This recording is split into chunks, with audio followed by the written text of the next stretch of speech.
We're good. All right. Last time we talked about things that sabotages communications, and tonight we're going to try to talk to you about how to build good communication skills. We're going to begin with and talk about anger. This is a part of the communication issue here. So, anger is a second-order emotion and a result of an unmet expectation. Underlying anger are the primary emotions of fear, frustration, or hurt. See, anger really is not the problem, class. The problem is how we deal with it and how we work with it. And as I've said before, we try to lay the groundwork Sunday. You will be in your relationships today what you saw modeled in your family of origin unless you make a conscious effort to change. And that's very important, and that's just as natural as it can possibly can be. I want you to begin to think of the last time that you had an unmet expectation, either in a person or something. Somebody got the promotion that you thought you should have gotten. Somebody got your parking place at Walmart. Your twin forgot your birthday. Your federal refund check bounced.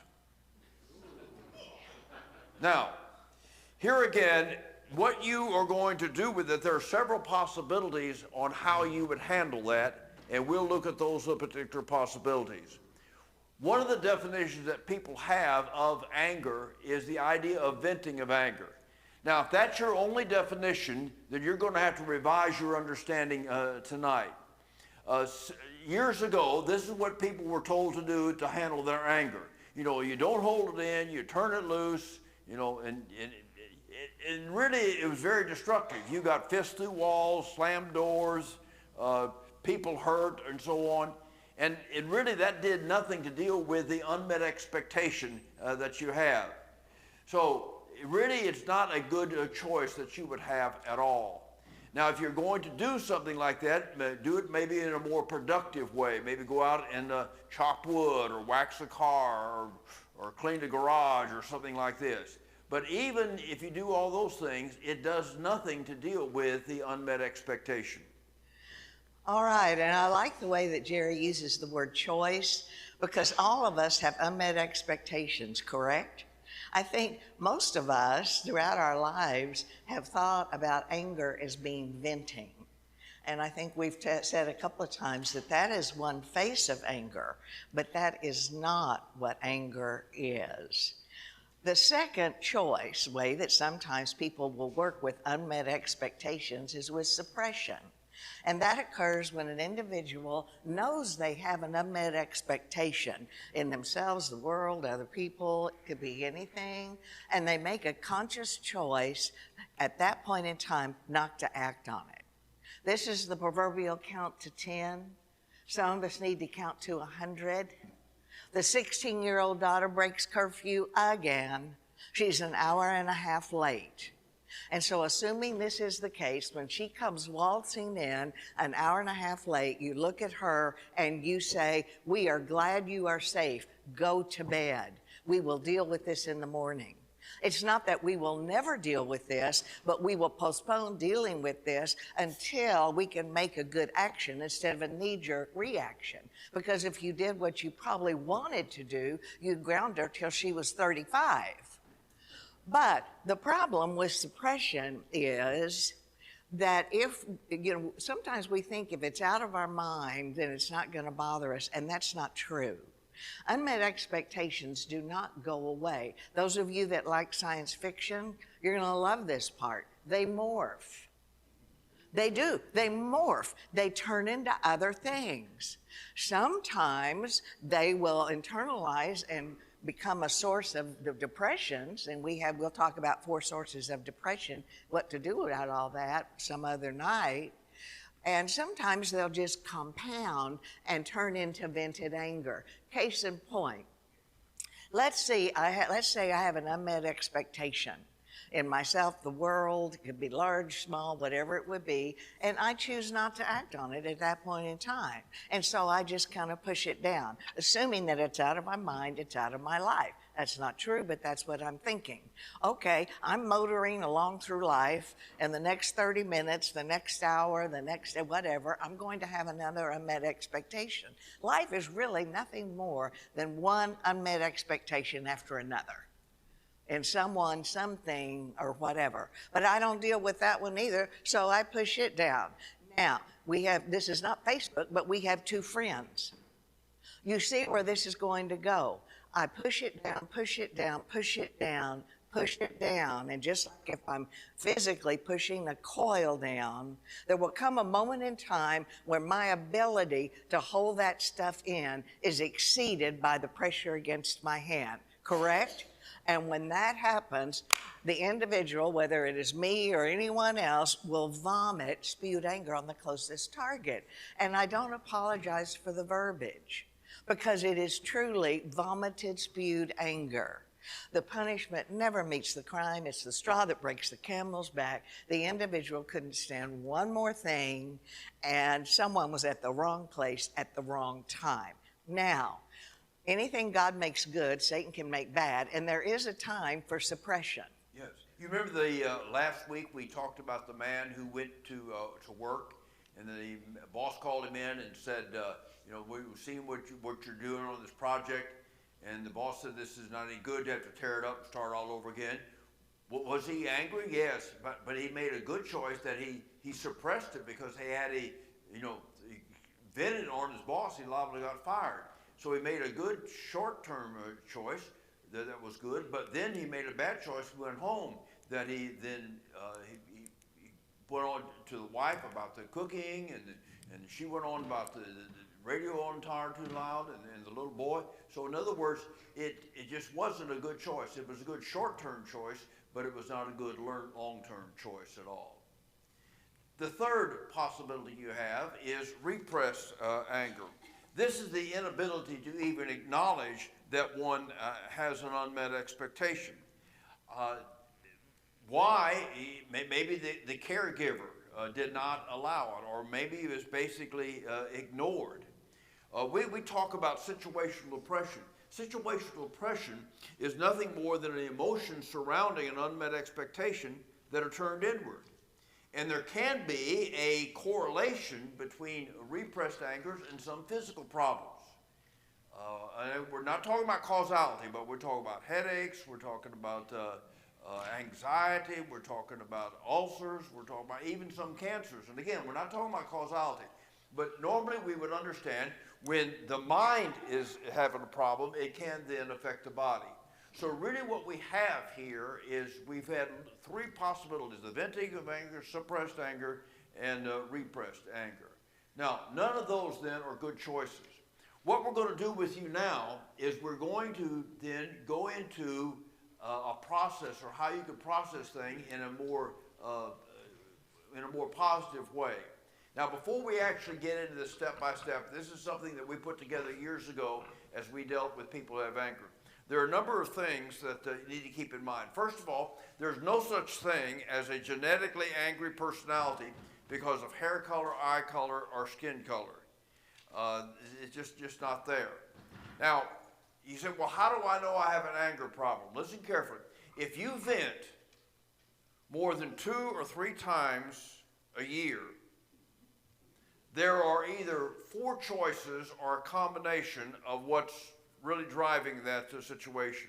Now, the exceptions to this would be some coaches, some drill sergeants, or maybe some cultures where the raised voice is just the norm. Now, what then would cause this? You have 4 possibilities here. Number 1 would be physical health. If you're dealing with a physical health problem, you're dealing with diabetes, you're dealing with migraine headaches or something like this, then of course, as we talked about last week, you're going to see the world the same way as other people do. So physical health. Secondly, it could be caused by mental health problems. We're talking about personality and mood disorders. The third possibility would be family of origin. In other words, you had a poor role model growing up, and then you followed that role model, and we've already talked about that. So you have three possibilities. You have physical health problems, mental health problems, family of origin, or unmet expectations then basically from youth. All right. Okay. Okay. Oh, yeah, I'm sorry. I forgot my cue. Yeah. All right. It's your turn. I was wrong. I'm sorry. Forgive me. Okay. Now, this is not rocket science. Let's say that you vent more than 2 or 3 times a year and you don't like it. You're a good person, but somehow you just can't get a handle on this, and maybe you're hurting yourself, you're hurting other people, whatever it would be. Those of you that came in a little bit later, by the way, let me catch you up because you're going to need this. Anger is a second-order emotion, and it's the result of an unmet expectation. Underlying anger, the primary emotions of fear, frustration, or hurt. Always, always, always. Okay, now let's say you vent, but you don't like this, so let's just take care of it, shall we? And by the way, Jerry and I are not about reinventing the wheel. This particular model is original with us, but it is not anger management. That's what I said. We're not. There are wonderful resources. We do hope you'll use these additional resources that you have in the back of your folder there on anger management. But what we're about tonight is cutting the cancer out. Let's find out where it's coming from. Okay, let's take these 4 possibilities. Number 1 is physical health issues, correct? All right. When I actually had a counseling practice, I had a motto, a mantra that I held to religiously, and it was this: you never start looking for a zebra until you're sure it's not a horse. And that sounds kind of strange, but if someone would come to me and say they had a venting problem or a problem with anger, the way they were defining it, or a spouse did, a friend, whoever, before I consumed, I would think unethically, their time and their money, I wanted them to get a complete physical.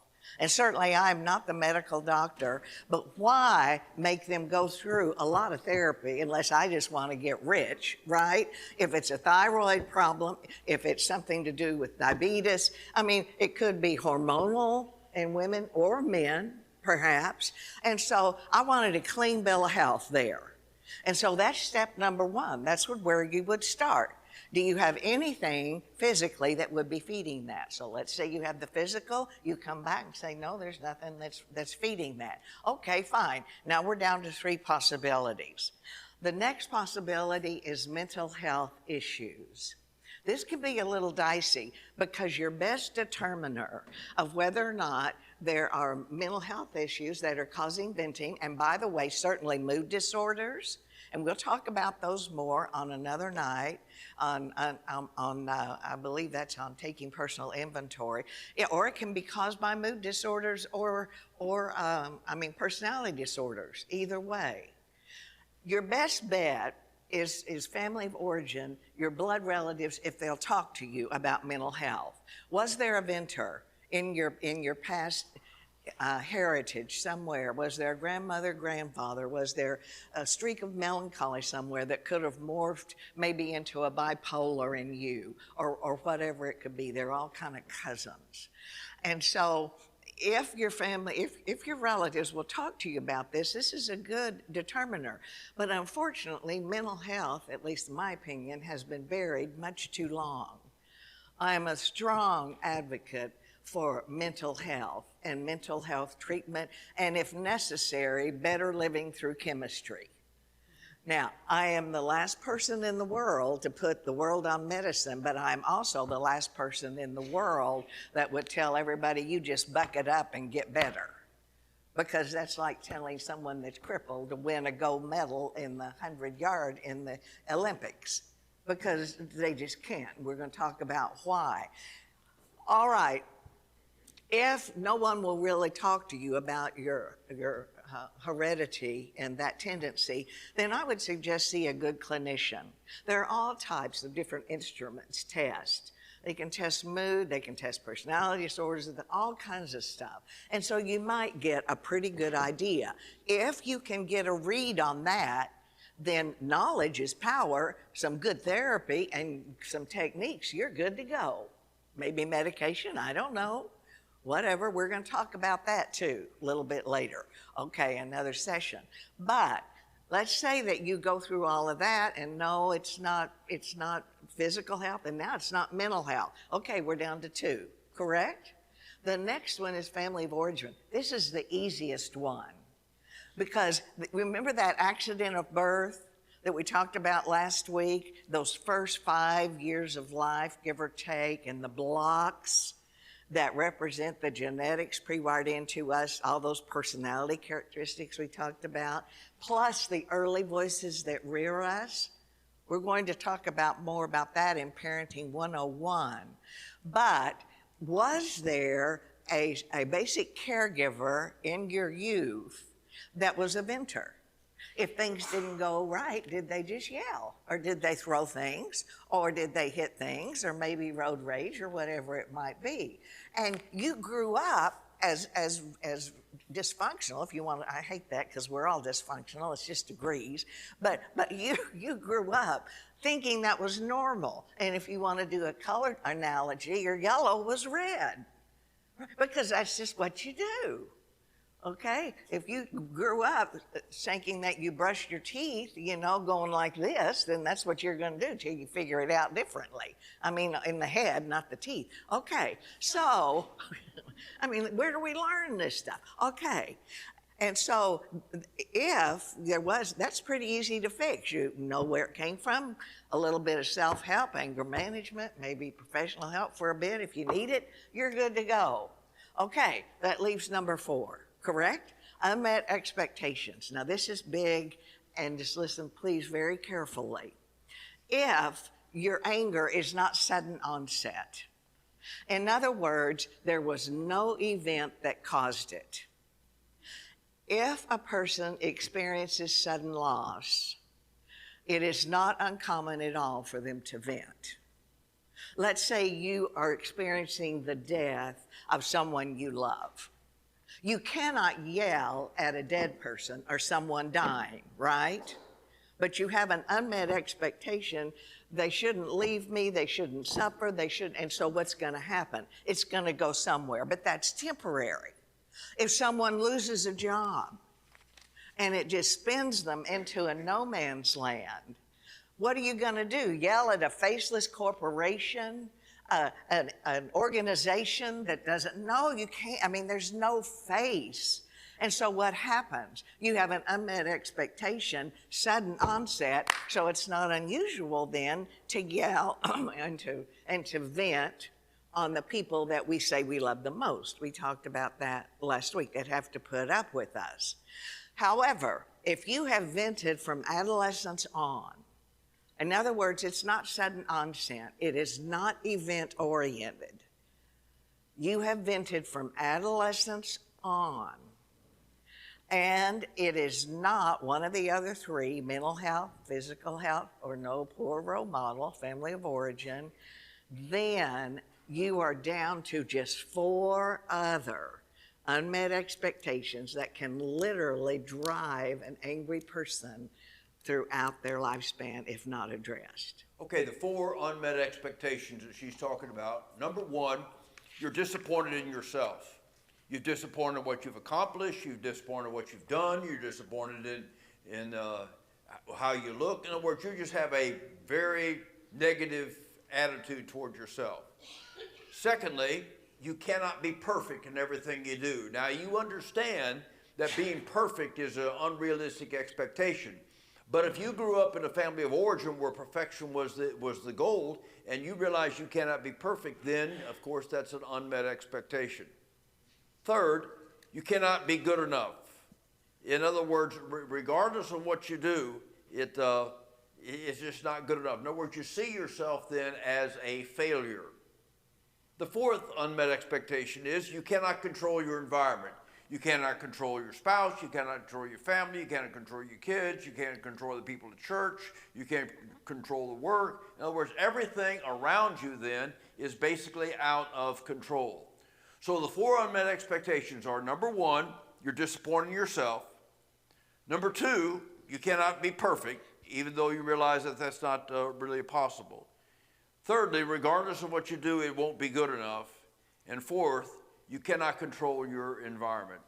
Now, everything we bring up in our conference, and there's just a whole material we realize is very, very broad. But everything that we bring up, we try to give you a sound psychological and, more important, a sound biblical way to address it. We just don't say, too bad, so sad, deal with it. No. And that is one reason, again, why you have these 8 whatever pages or whatever they are now, 16 total, I don't know what they are, but it's not inclusive, but it indexes a lot of areas if you want more information. It's a jumping off place.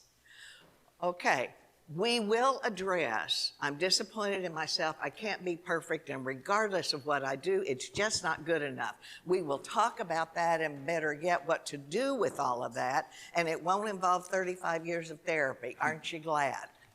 All right. We're going to talk about that in taking personal inventory. As far as the control thing, everything is out of my control. We're going to hit that one on unrealistic expectations, or this is not what I expected. And again, we're going to share how you work with that. Okay, so we will deal with that, but all of those things, those expectations, will involve the method that we're going to teach you right now, and that is process. Process is the way we're going to work with you, and again, this is something we worked with and developed a number of years ago. Step number one, identify the unmet expectation. How are you going to deal with anything if you don't know what it is? We've outlined for you the 4 unmet expectations, so you need to identify, give it a time, give it a place, give it a face, because that's what you're going to have to deal with. Once you've identified the unmet expectations, these are the 4 questions that you would ask of every of the unmet expectation. Is this sexually immoral? Is it illegal, law being broken, unethical, lying, cheating, or stealing, or somebody getting hurt? Now, the 4th question is a little bit tricky. You might need an outside person who is would not be involved to say, yes, you are really getting hurt, because it might just be your own emotion. So when you identify the unmet expectation, you ask the 4 questions: sexually immoral, illegal, unethical, or someone getting hurt. Now, there's something missing here. There's something missing in this, and that is opinion and preference. See, a lot of times what we get angry about is not sexually immoral, illegal, unethical, or someone getting hurt. It's our opinion and preference. And so that's why it's very important then to be able to identify. Hang on just a second.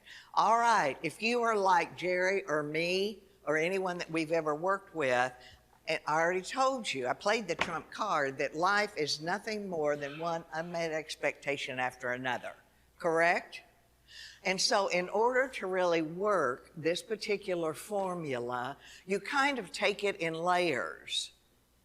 In other words, as we walk through this in just a few moments, we will ask you, if you want to identify a very, very small, a really inconsequential unmet expectation that really didn't matter that much, like someone got your parking place today. But we ask individuals to gradually learn this model and then work down. In other words, you don't begin by listing all the unmet expectations in your life. You wouldn't live that long. But what we're trying to do is identify the things, our triggers, identify the things that really set us off. Now, Jerry indicated personal preference. And that's about 65% of the things that we really get upset about. Why? Because we're back to anthropology. That's all it is. We get upset about the things that make us feel unsafe, that make us feel threatened. When was the last time that any one of us was just furious because of human trafficking? And I'm not this is not guilt or whatever, but what I'm saying, when was the last time that one of us was just furious, maybe because of a political leaning of someone or whatever it would be? Now, also, this someone getting hurt, this is where it is essential that you have someone that's a third party, that's a Christian, and not someone that is emotionally involved with you, not a friend or not a relative that can help you call it. Why? Because if I'm sensitive, if you disagree with me, you've hurt me. Correct? No, we don't go there. No, that doesn't count. And we will get into more examples of that in other sessions as we go along in this conference. And so these are the questions. Now, what are we going to do with the questions? All right. Here again, you ask the questions, that's what Lynn says to do. Number one, then, if the answer is yes, it is sexually immoral, whatever it might be, is this behavior ongoing? You speak to those involved and develop a plan of action to correct the situation. That is step number one after you've identified this. All right, the answer is yes, it's ongoing. You speak to the other person, and then regardless of what they do, you're going to develop a plan of action to correct the situation. Ladies and gentlemen, this entire model is within your control. Jerry and I are not into victimization, not at all. All of us have bad things that happen to us, correct?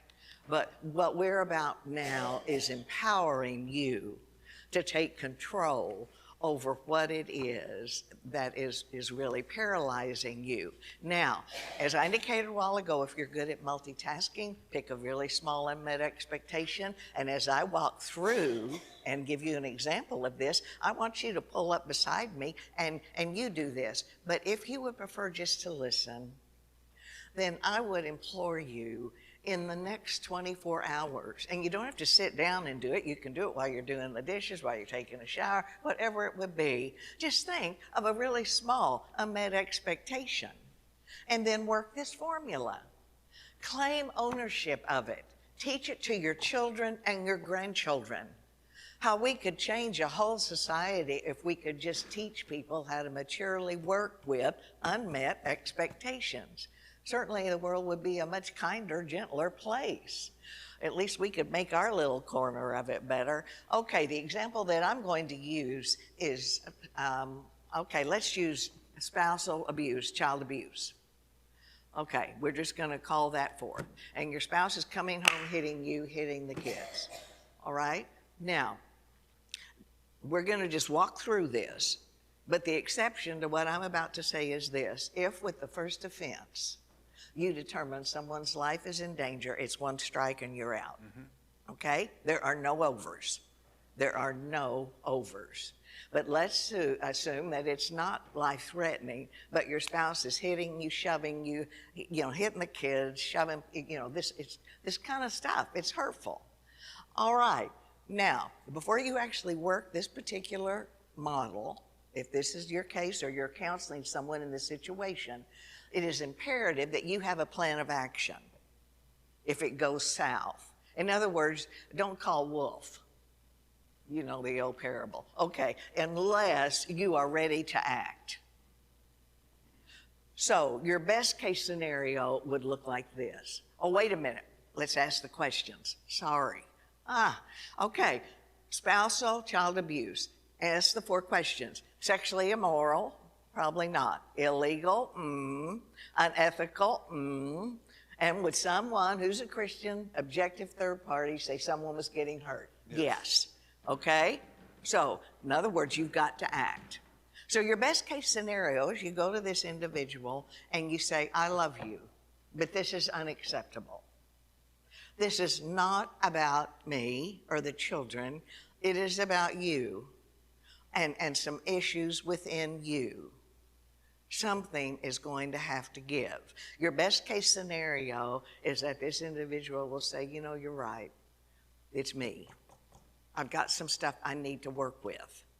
Now, it is imperative also that you acknowledge the fact you are not your spouse's mother or father. And also, you must acknowledge that human behavior does not change unless that person wants to change it. Okay? You didn't cause it, you can't cure it, and you can't control it.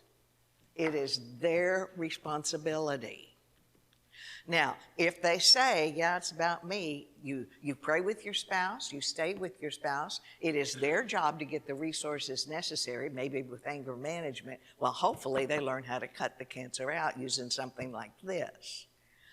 Okay, you stay with them unless they touch you or the children again. But what if your spouse says, no, it's about you. You know how to punch my buttons. You know when I'm in a bad mood. And if you just keep the kids out of my way and you would stay out of my way when I've had a bad day, I wouldn't hit anybody.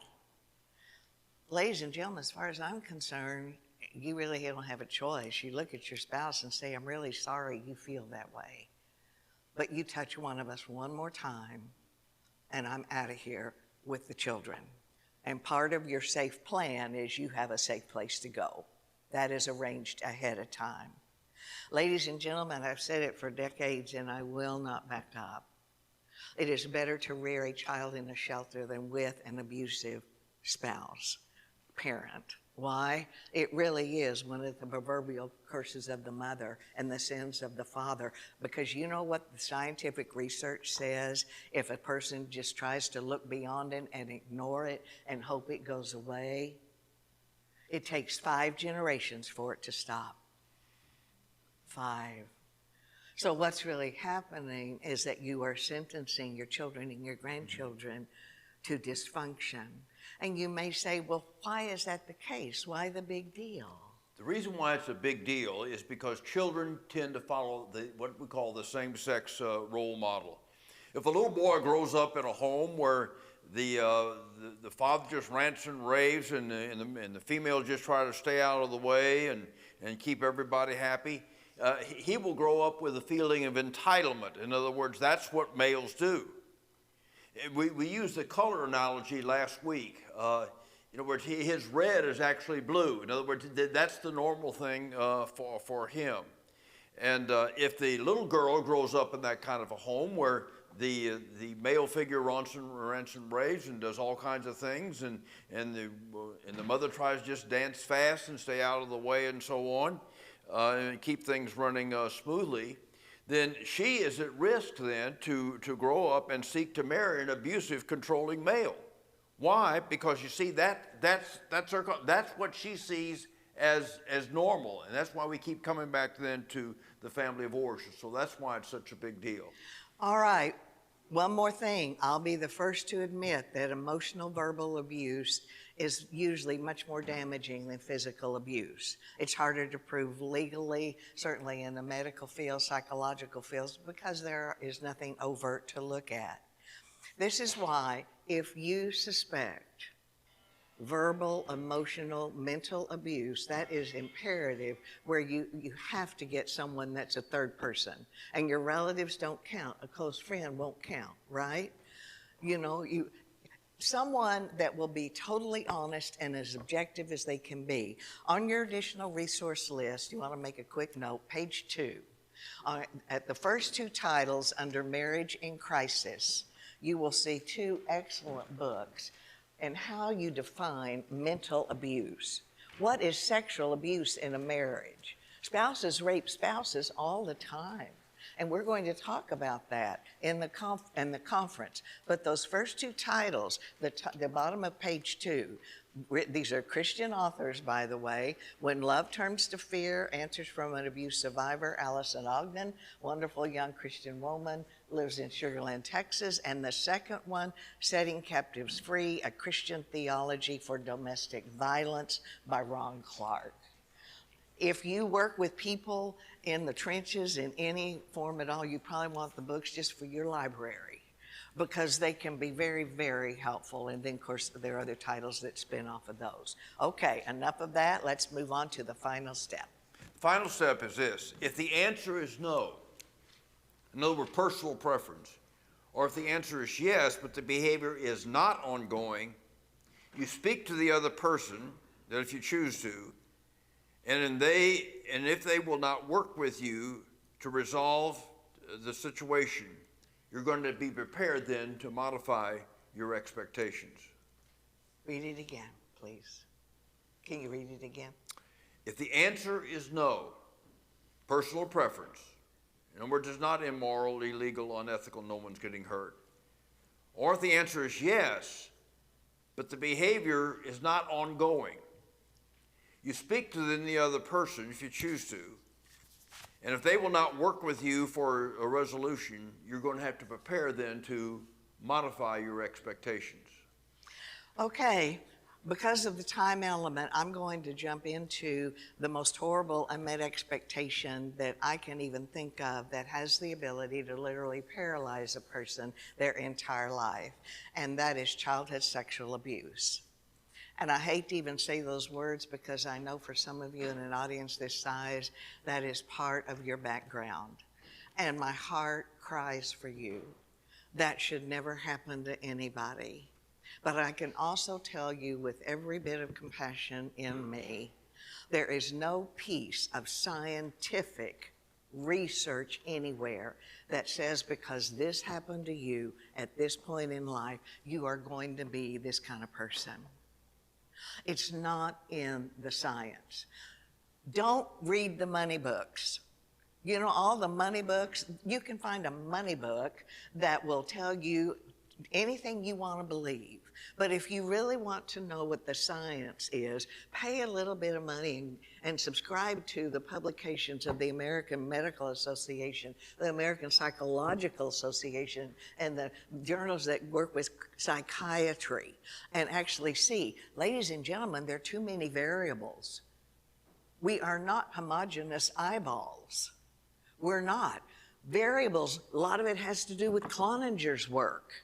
It does. All those personality things, a lot of it has to do with what other support system was around that child. I personally know people that were horrifically sexually abused when they were children and for years, and you wouldn't even know it unless they told you. And then I know other individuals that were fondled one time, and they live in the fetal position in the corner, and I attribute that to a lot of bad counseling. And I'll get to that. I mean, I'm old. I'll just step in the middle of anything. Okay, but nevertheless, my admonition is never, never, never let anyone tell you what you're going to be because of what happened to you in your youth. You will decide. You will decide your life story. All right, let's take childhood sexual abuse. Let's ask the questions. And stay with me. You can think a lot faster than I can talk. I'm going to work on it. But if you jump ahead of me, you're going to draw an erroneous conclusion in just a minute. You really will. All right, childhood sexual abuse. The 4 questions. Sexually immoral? Yes. Illegal? Yes. Unethical? Yes. Someone hurt? Yes. Resoundingly yes. Okay, you do one thing if the behavior's happening now, correct? But this particular step, if the answer is no, in other words, it happened in the past, or if the answer is yes and it's happening now, you speak to the offender if you choose to. And then regardless of how that comes down, you prepare to modify your expectations. All right, now let's just look at this for just a few moments. Childhood sexual abuse, it matches all the criteria for being harmful. Now then, how exactly are you going to work with this thing?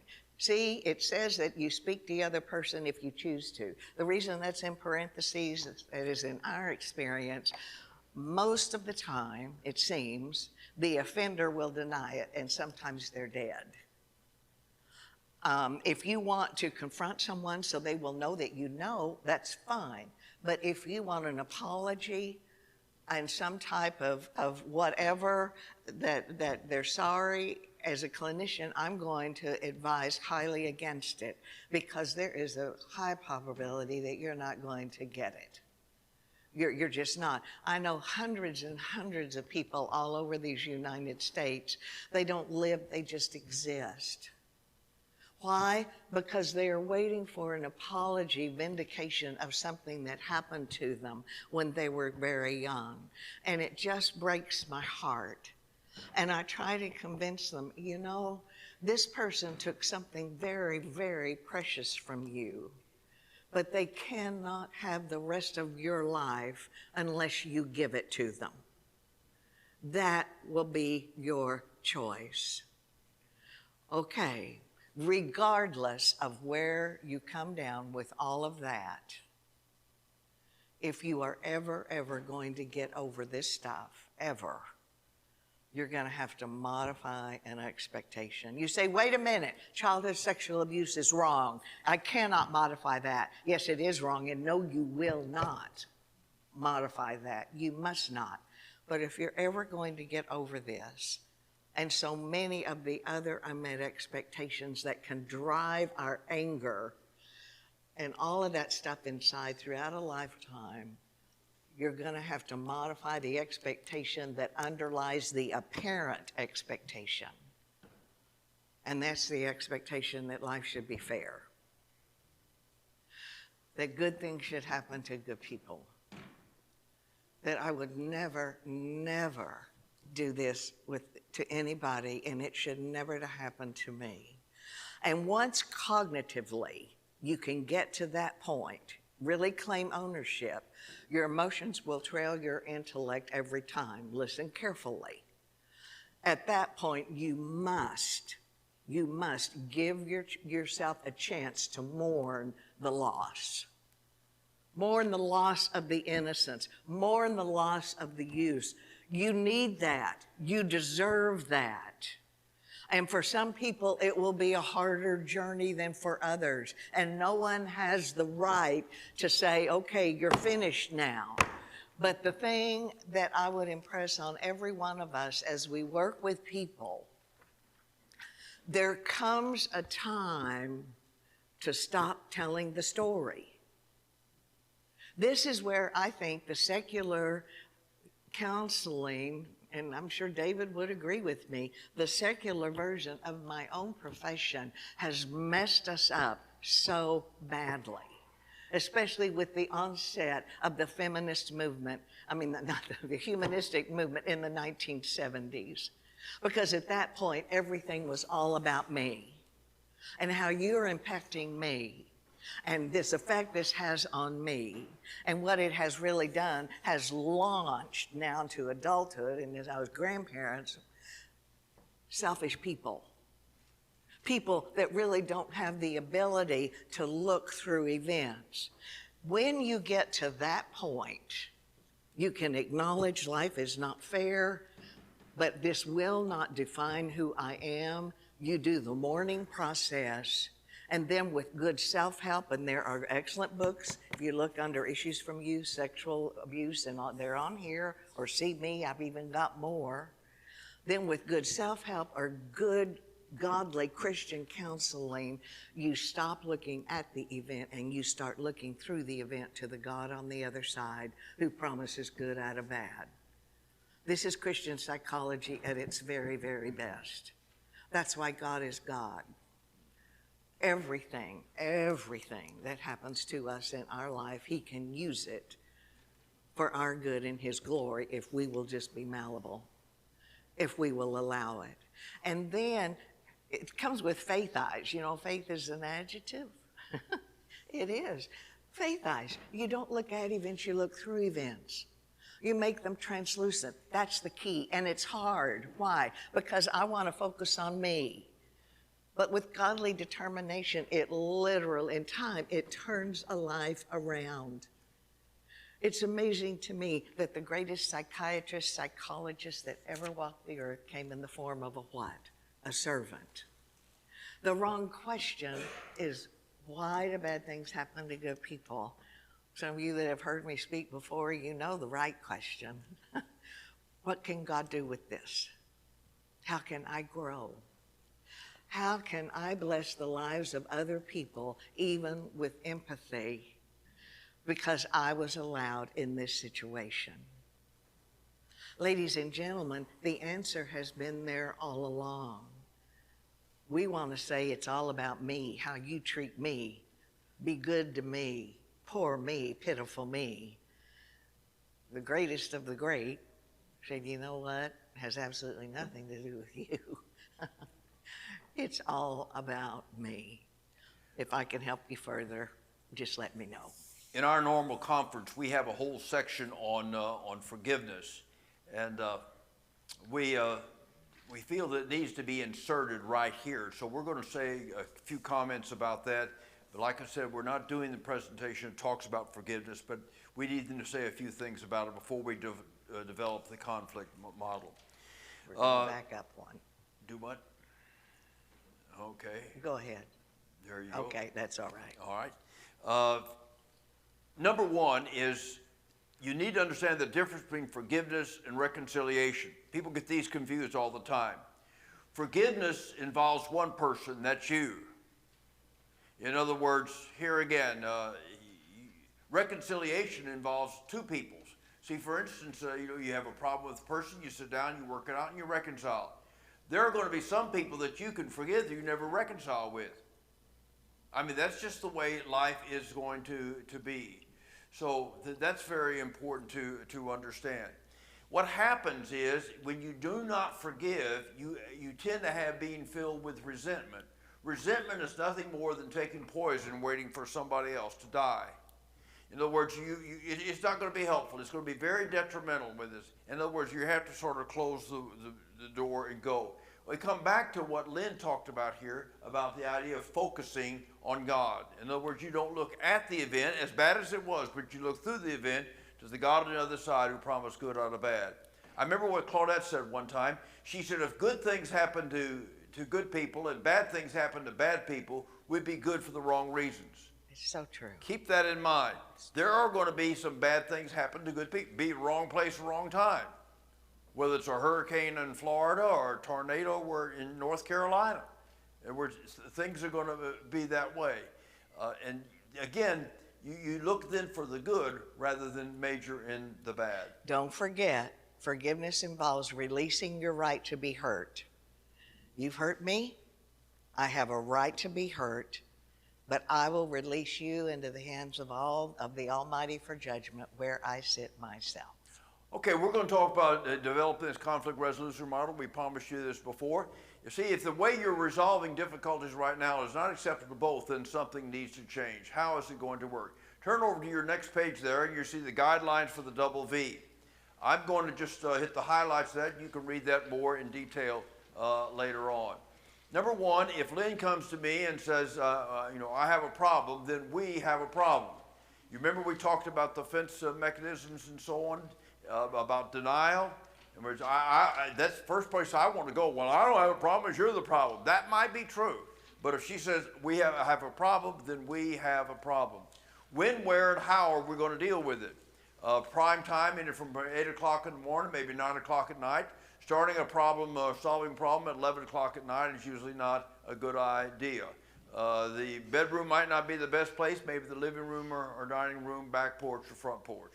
Now, here again, how are you going to deal with it? It's going to be very important that any outside distractions is no longer there, and you're actually looking at the individual. Because you see, you communicate not only verbally, but also you have facial or physical communication. Body language. Body language, that's it. There you go. Whose turn is it for you to talk? Okay, if Lynn has the problem and she has the first turn to talk. Now, all I can do is listen to her and she's going to tell how the problem has affected her, and all I can do is listen. She has 45 seconds. After 45 seconds, then it's my turn to talk, and I'll talk about, I'll rephrase back to her what she said. Because again, as we talked about last week, living room doesn't always mean living room, vacation doesn't always mean vacation. She then has a fresh 45 seconds. And all I can do is listen and rephrase back. She has as many 45 seconds she wants to until she's convinced I've heard not only her words, but also her heart. At that point then, she says, switch. Okay, it's my turn to talk about how the problem has affected me without attacking her. What we're trying to do is figure out what is the problem. A lot of times we work with couples and they come in for counseling and they really don't know what the problem is. First of all, you're going to have to identify what is the problem. What is really actually the problem or situation here? And you have to determine, and you determine it by going back and forth. Once you determine then what the problem is, then you have an idea. Well, what about this possibility? Maybe we could do this. So those are basically the guidelines that you have for the double V. Now, we're going to try to demonstrate this for you, but first of all, we're going to tell you or show you how not to do it before we show you how to do it. We're going to give you a real live situation that we have faced in our marriages. And Marriages? Marriage. Is there something you want to tell me? No. Okay, the word marriage, it can, sometimes you can say plural, it means singular. Okay. Oh, and by the way, a side note, this particular model, modified, can work in business. It can work with teenagers, although you modify it because you're the parent, right? But most people just want to be heard. They want a voice. And even children that are old enough to reason, if you just listen and repeat back what they said, that make a pact with your children that they can tell you anything they want to tell you as long as it is said respectfully with respectful words, and you keep that same promise to them. It creates an openness, it creates a safety. And so many times just doing the left side of this thing, just listening, will resolve all kinds of issues. Okay, so what's our issue? What's our issue is, when I married Lynn, I lived here in St. Louis over in Bridgeton, and I had an office over there of 440 square feet. Some of you've seen it. I don't know if you saw it. Maybe, no. Marlon, anyway, it Carolyn, was a big office, okay? Brenda. Jeremy's is going into his senior year in high school, so we married, and then it would be, of course, she had a job teaching at the university. So I then gathered up my stuff, my books, my sermons, and so on, and moved then to Clinton, Oklahoma, where she lived.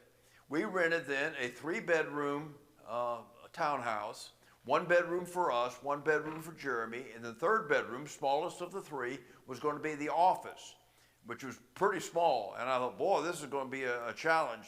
And it became more of a challenge when she told me then that I couldn't have the whole room. I could only have half of it because she had to have her office there. Now, he's telling you the truth, but he left out a few details. When I saw that office in St. Louis, I could not see 1 square foot of the square footage. It was covered with paper. I think there were 2 big tables he used as desks. See, Carolyn, Marlon, they're nodding. They know, they know. The trash cans, couldn't even see them. They were just heaps of paper in the corners, all of this stuff. Okay, now. See, she had never seen an office where a genius had been at work.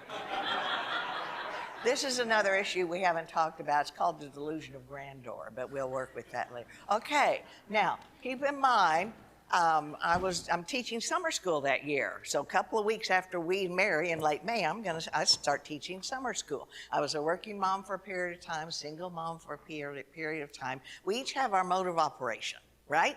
And I'm one of these people, after I work all day long, I'm wiped out.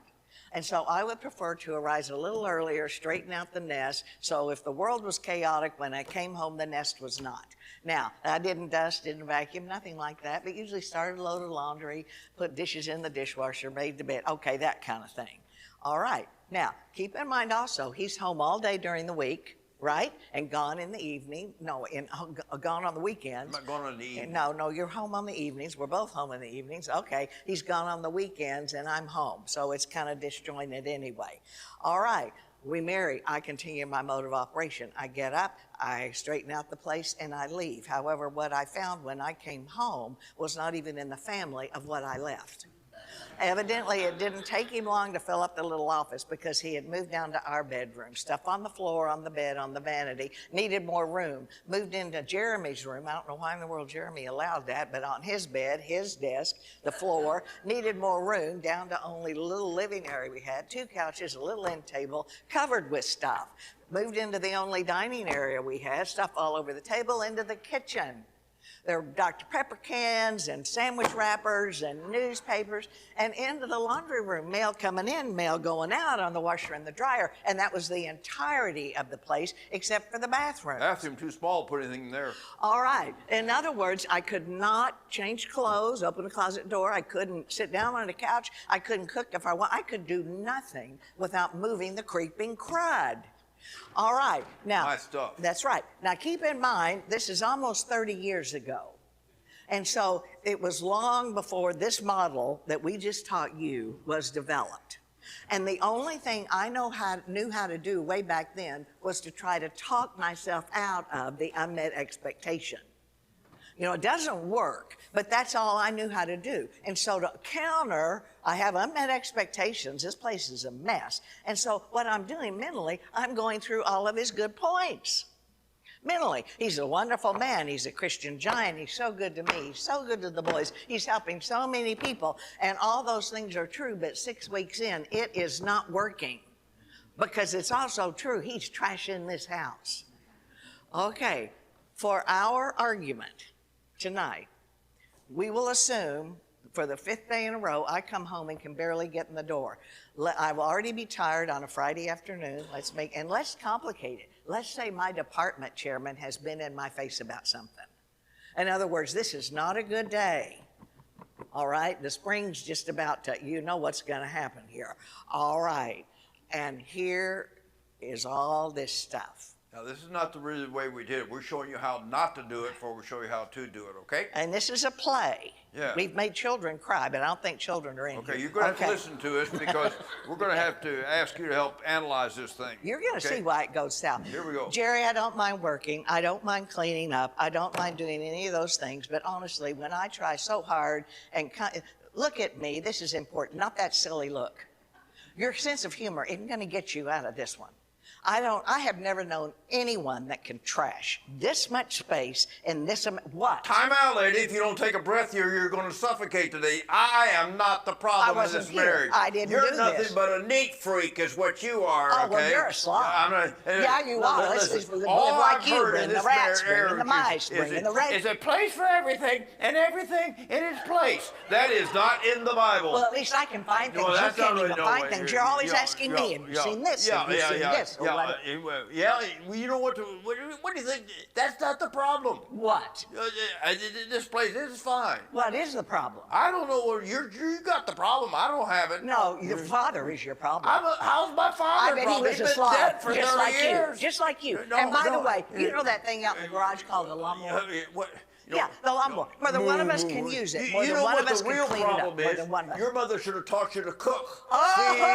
C-double-O-K. All right. okay? If you don't like my cooking, you Hey, just it get your is little not stuff my in job the to cupboard. cook, Oh, okay? so I'm supposed to clean. I'm Yeah, supposed to work. yeah. I'm supposed You to got cook. it. I'm supposed to do Yeah, the yeah, yard. yeah, yeah. And Yeah, Dr. yeah. Jones, what are you I'm supposed to doing do? serious biblical research. Well, I think it'd be a good idea if you practice what you're I talked to studying. Jeremy, and Jeremy told Jeremy me this is thing. my child. But he agrees with me. Don't you dare mention my child. How'd we do? It really is okay. You're good. All right, now, what did she start out with, class? What's wrong with? You got my little ego. It said, go get her. Okay, once you attack the I am, all those ego defenses are off. And ego is primitive. All it knows is how to kill. Yeah, now what did I attack on How to her? attack. Okay, he attacks my cooking. Yeah. Many of you know me well enough to know that on my best day, I can assemble a meal. Yeah. I am eons from a cook. When we left Clinton and came to St. Louis, the Pizza Hut delivery man gave us a party. He really did. And we were half his income. We had the fire department on speed dial at home. Okay, okay. But see, it has nothing to do with the problem. And so I'm going, you know, he's hit me in the gut now. I'm going for the juggler. What did I attack on him? The lawnmower? Yeah. If you know him well. He fixes nothing. I don't fix anything. Absolutely nothing. Yeah, anybody- Show him your hand. See, You I've got can't- a hand that you can't get a box-in wrench to fit. No. Now, this is a good hand for preaching, though, because you can point one place and get everybody at the same time. You got him on the right, you got him on the left, got him there. And if he's behind me and trying to lead singing, I've got a thumb for him, all right? I am talking to you. And what does anybody's mother or father have? You see what happened? It derailed immediately. Okay. All right. We're going to now show you what we really Do it quickly. ended up and did. Right, we're going to do it quickly and get you out of here in just a very, very few minutes. Okay. Have you turned to this page where the double V is? Okay. Okay, you want to go ahead? All right, now we're going to go down the line of the double V. How many sections does she have, class? 45. All right. The only difference in what you're going to see and what actually ended up and had to happen, and not at that point in time, it was a few years later, a couple of years later, we actually learned this particular model, okay, is an hour 45 minutes because it took us that long to work through this thing. Okay, I have the problem, right? I get to start. All he can do is listen. Jerry, I don't mind working, and I honestly don't mind cleaning. But when I come home and this place looks like this, it infuriates me. Then what I hear you saying, when you leave the house in the morning, everything is real straight, and you go to the job, you work hard, of course, and you come home, you're already tired, and the house doesn't look like anything when you left. Break. I'm thinking that is so not it. That is so weak. And so I'm coming back with a fresh 45 seconds. Jerry, what you're saying, as I listen, it's not it. I think what really is upsetting me is what this represents. All of this, to me, represents a lack of respect for me and my time, and even to me, that the house represents me. Yeah. I understand what you're saying. In other words, that this, when you come home and see all this big mess, it shows a disrespect for you, and you're nothing but a maid to clean up after other people. Right. I wasn't sure they had heard my heart. The goal is not to hear words, but the heart. I said switch. Now it's my turn to hush. I really can.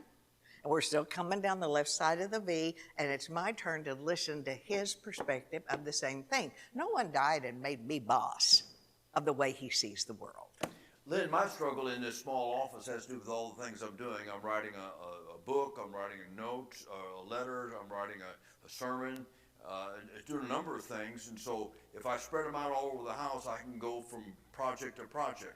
Jerry, I think what you're telling me is that you work best in increments on many projects. Mm-hmm. It's the way your mind works. And in order to do that, you've got to spread stuff out. Yeah, that's right. Yeah. Now, he wasn't sure that I heard him, so again, it took us a long time to actually focus on the problem. Yeah. What was our problem?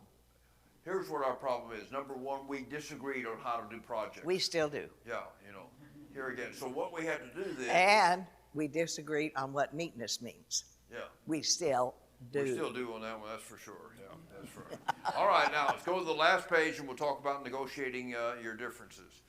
All right, what you have here, you have four possibilities. Number one is capitulation. In using this option, one partner agrees to do it the other's way. It's a free gift. The partner does it, performs it willingly. Also, this option must be reciprocal throughout the course of the relationship. It's not appropriate for one person to continue to capitulate. In other words, one person cannot always be right. If one person's always capitulating to the other one, then the relationship then is not what it needs to be. Number two would be compromise. Here each partner gives up something and receives something for the sake of the relationship. Most compromises are not 50-50, more like 40-60 or 70-30. Compromise is freely made and received. We resolved our issue with a combination of compromise coexistence, and the compromise was this. I arose at the same time, straightened out the place, and left. I wasn't there, but in my mind's eye, as I was backing out of the driveway, he was running through that townhouse, scattering his papers. Yeah, the wicked witch is gone. She's gone all day. I also know what he was doing around 5 o'clock. The witch is coming back. He was trying to shovel it all back in the office. Now, the townhouse wasn't as neat as it was prior to the marriage, but much better than prior to the double V. Or actually, at that point, it was our house. All right, you have the third possibility. Coexistence. A couple agrees to disagree, agreeably realize a unified course of action. Not possible now. Do not lay the entire relationship on the line over this one issue. Each accepts the other's right to choose a different path.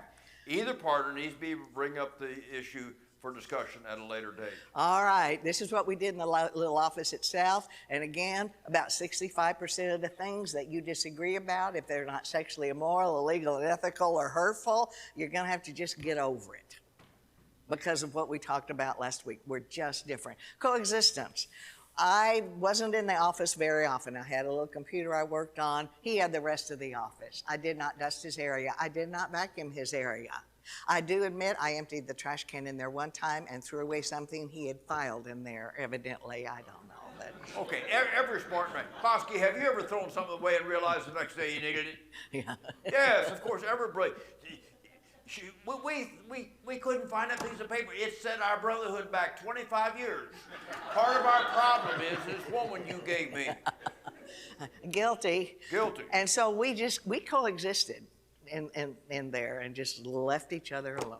All right, create a new possibility. Anybody know what we did when we moved to St. Louis? Finally, when we moved, and Marlon helped us with this way back when, what did we end up with?